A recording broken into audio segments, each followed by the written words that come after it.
Everyone, स्वागत है आप सभी का एक नए वीडियो में। तो फ्रेंड्स, आज से हम लोग जो है स्टार्ट करते हैं हिंदी का जो है एक पूरा सीरीज स्टार्ट करेंगे। और हिंदी के जितने भी नोट्स वगैरह हैं सब कुछ जो है आपको इसी चैनल पर मिल जाएंगे। ठीक है, देखिए हमने अपनी तैयारी के दौरान जो यूपी बीएड की तैयारी के दौरान जो भी नोट्स बनाए थे वो सभी नोट्स आपको जो है इस चैनल पर मिल जाएंगे। ठीक है, बाकी जिस भी एग्ज़ाम की आप तैयारी करें, चाहे यूपी बीएड हो या फिर जो है यूपी टेट वगैरह हो, सब में जो है ये हिंदी जो है कॉमन रहता है। ठीक है, तो यहाँ से जो है प्रश्न कैसे पूछे जाते हैं और प्रश्नों में कैसे कैसे जो है आपको जो है क्या चीज़ें लिखनी है बहुविकल्पी प्रश्न में। ठीक है, वो सभी जो है हम सभी चीज़ें जो है डिस्कस करने वाले हैं।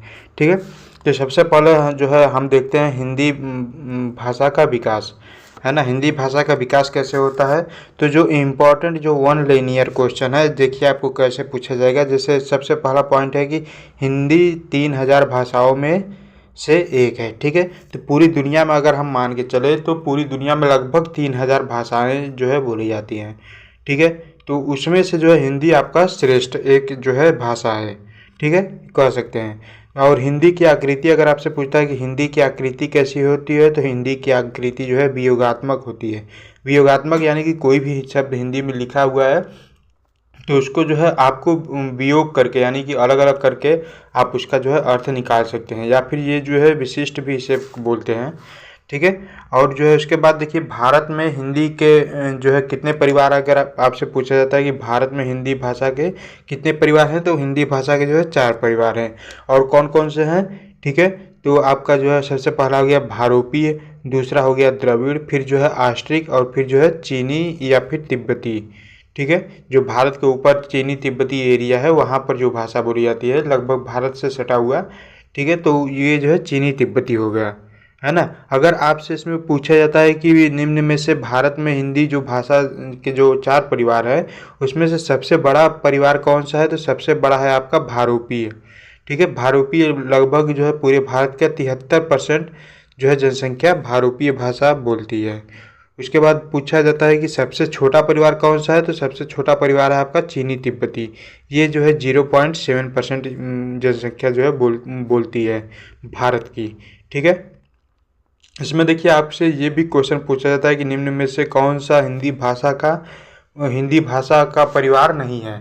ठीक है, तो 4 ऑप्शन दे देगा, चारों में से जो है आपका कोई भी 3 जो है नाम दिया रहेगा और एक जो है कोई अलग सा नाम दिया रहेगा। ठीक है, तो इस तरीके से भी क्वेश्चन आपके जो है पूछे जाते हैं यूपी बीएड में। ठीक है, उसके बाद जो है आप देख लेते हैं कि हिंदी जो है काल को कितने भागों में बांटा गया है, तो हिंदी काल को जो है 3 भागों में बांटा गया है। ठीक है, ज़्यादा टफ देखिए क्वेश्चन नहीं पूछे जाते हैं यूपी बीएड में। अगर आपसे पूछता है कि हिंदी काल को कितने भागों में बांटा जाता है, तो हिंदी काल को जो है 3 भागों में बांटा जाता है। सबसे पहला है आपका प्राचीन हिंदी, जो कि 1500 से 500 ईसा पूर्व तक चलती है।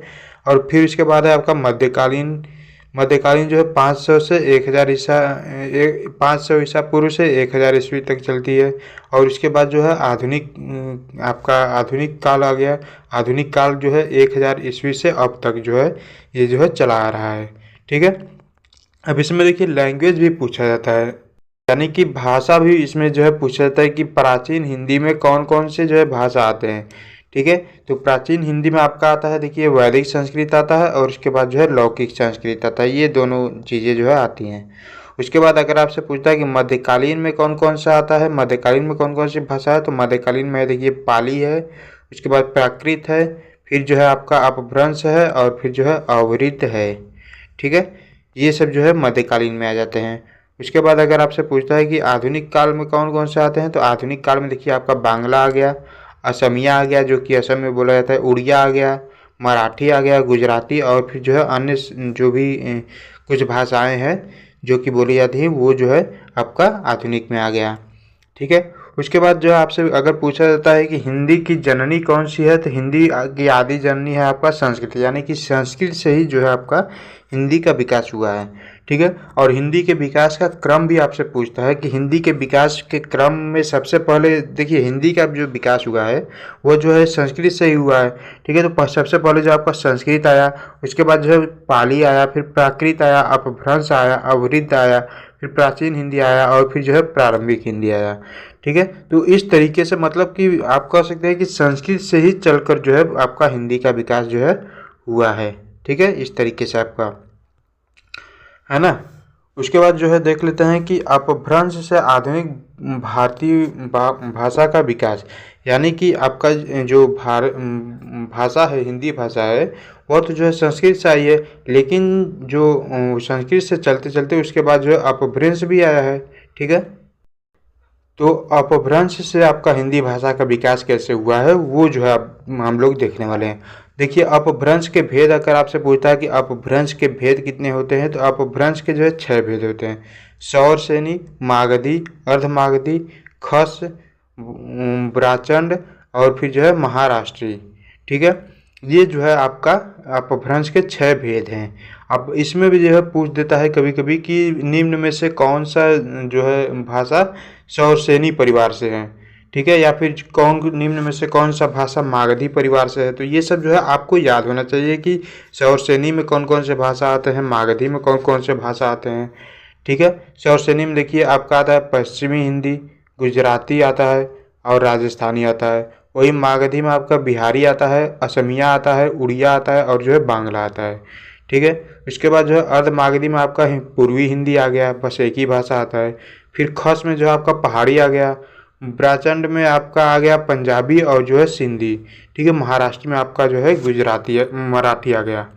ठीक है, तो ये सब जो है हिंदी के अपभ्रंश से जो हिंदी का विकास हुआ है उसके जो है भेद हैं। ठीक है, फिर उसके बाद जो है अगर आपसे पूछता है कि अपभ्रंश का वाल्मीकि किसे कहते हैं, तो स्वयंभू को कहते हैं। ठीक है, स्वयंभू को अपभ्रंश का वाल्मीकि कहा जाता है। ठीक है, उसके बाद अगर आपसे पूछता है कि हिंदी भाषा का शिशु काल किसे कहा जाता है, तो आदिकाल को जो है हिंदी भाषा का शिशु काल कहा जाता है। फिर जो है हिंदी शब्द किस भाषा का है, तो हिंदी जो है आपका फारसी भाषा का है। ठीक है, हिंदी कहाँ से आया है, तो हिंदी जो है आपका फारसी भाषा से जो है उत्पन्न हुआ है।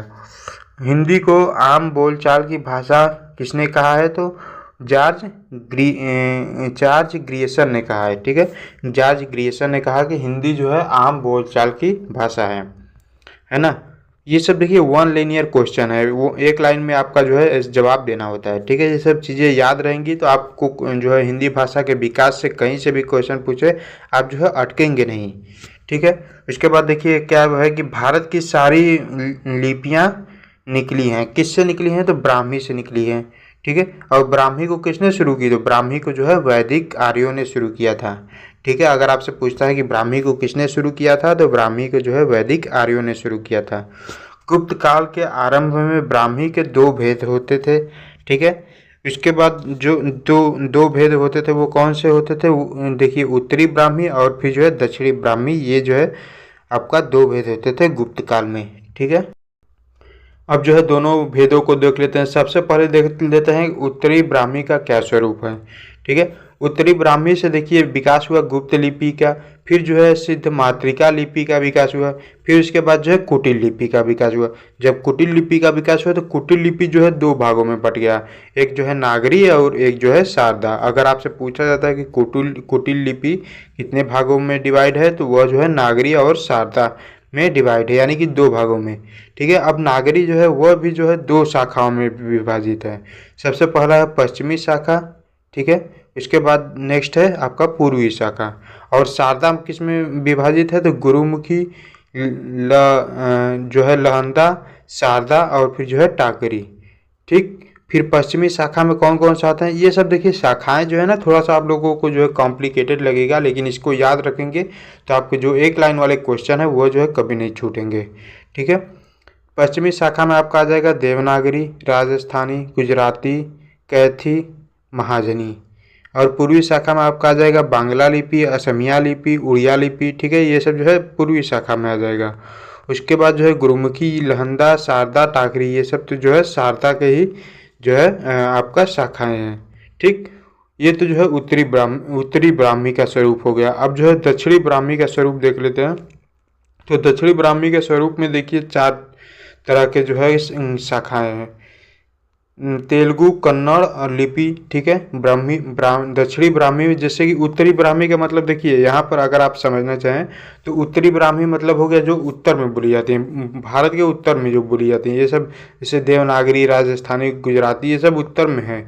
और दक्षिणी ब्राह्मी का स्वरूप मतलब कि जो दक्षिण में बोली जाती है, जो साउथ में बोली जाती हैं। साउथ में क्या बोले जाते हैं? तेलुगु बोले जाते हैं, कन्नड़ बोले जाते हैं, तमिल हो गया, कलिंग लिपि हो गया, ग्रंथ लिपि हो गया, मलयालम लिपि हो गया, ठीक है। ये सब जो है दक्षिण भारत में बोल दिए जाते हैं बोलियाँ, ठीक है। जो हिंदी से जो है हिंदू बना, हिंदू से हिंदुस्तान बना, ठीक है। और हिंदुस्तान से क्या जो है ये जो नारा है ये किसने दिया था? तो प्रताप नारायण मिश्र ने दिया था, ठीक है। हिंदी, हिंदू, हिंदुस्तान, ठीक है। हिंदी, हिंदू, हिंदुस्तान, ये जो नारा है ये जो है आपका प्रताप नारायण मिश्र ने दिया था। इसको जो है याद रखिएगा, ये जो है पूछा जाता है, ठीक है। फिर उसके बाद जो है आपका आता है बिहारी। बिहारी में अगर आपसे पूछा जाता है कि बिहारी में कौन कौन से जो है भाषाएं आती हैं, तो बिहारी में आपका आ जाता है जो है मैथिली, मगही, भोजपुरी, ठीक है। और उसके बाद जो है पहाड़ी में कौन सा आ जाता है? तो पहाड़ी में आपका आ जाता है कमाऊनी, गढ़वाली और जो है नेपाली, ठीक है। ये सब जो है आपके हिंदी भाषा का विकास है। यहाँ पर देखिए ट्रिक भी लिखा हुआ है, अगर आप लोग चाहे तो याद कर सकते हैं। वैसे अगर ऐसे याद रखेंगे तो आपको जो है आसानी से याद हो जाएगा, ठीक है। तो इस वीडियो में हम जो है आप जो है हिंदी भाषा का विकास के बारे में जो है पूरा जो है पढ़ लिए हैं। अगले वीडियो में वर्णमाला से स्टार्ट करेंगे, फिर उसके बाद जो संज्ञा सर्वनाम हिंदी में होता है सभी चीज़ों को पढ़ेंगे एक एक करके, ठीक है। अगर यह वीडियो पसंद आए तो प्लीज़ वीडियो को लाइक कीजिएगा, अपने फ्रेंड के साथ शेयर कीजिएगा। और इन सभी चीज़ों के जो है नोट्स आप लोग अगर बनाते चलेंगे तो आपको जो लिए जो है काफ़ी ज़्यादा फायदेमंद होगा एग्जाम के समय रिवीजन करने के लिए, ठीक है। तो आई होप कि आपको ये वीडियो पसंद आएगा। फ्रेंड्स अगर ये वीडियो पसंद आए तो प्लीज़ वीडियो को लाइक कीजिएगा। और आप लोग जो है लाइक नहीं करते हैं यार, वीडियो को जो है लाइक कर दिया करिए। आप लोगों के लिए देखिए इतने अच्छे अच्छे जो है नोट्स लाते हैं, वीडियो को लाइक कर दिया करिए और अपने क्लासमेट के साथ भी शेयर कर दीजिए ताकि उन्हें भी इसका फ़ायदा मिल सके।